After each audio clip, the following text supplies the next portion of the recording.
স্বামী বিবেকানন্দ ছিলেন একজন অত্যন্ত যুক্তিবাদী, বুদ্ধিদীপ্ত বালক এবং আগুনে পূর্ণ ছিলেন। তিনি সবকিছুর সঠিক উত্তর চেয়েছিলেন।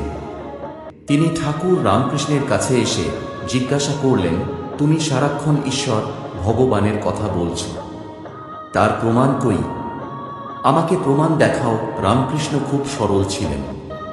তিনি শিক্ষিত মানুষ ছিলেন না।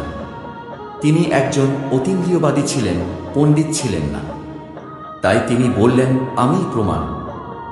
রামকৃষ্ণ বলেছিলেন, আমিই প্রমাণ ঈশ্বরের অস্তিত্ব।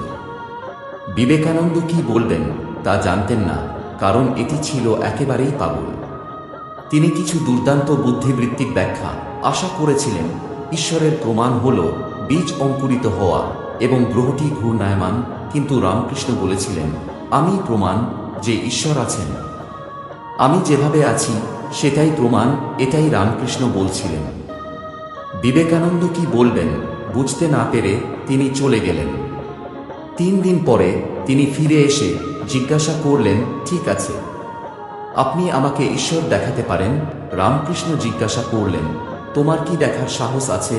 সাহসী ছেলেটি বলল, হ্যাঁ, কারণ এটি তাকে যন্ত্রণা দিচ্ছিল। তাই রামকৃষ্ণ বিবেকানন্দের বুকে তার পা রাখলেন এবং বিবেকানন্দ একটি নির্দিষ্ট সময়ের সমাধিতে চলে গেলেন, যেখানে তিনি মনের সীমাবদ্ধতার বাইরে ছিলেন। প্রায় 1-2 ঘন্টা তিনি এটি থেকে বেরিয়ে আসেননি, এবং যখন তিনি সমাধিতে থেকে বেরোলেন তখন তিনি আর একই ছেলে ছিলেন না। এরপর জীবনে আর কোনো প্রশ্ন করেননি। জয় ঠাকুর রামকৃষ্ণ দেবের জয়। জয় স্বামী বিবেকানন্দের জয়। নমস্কার।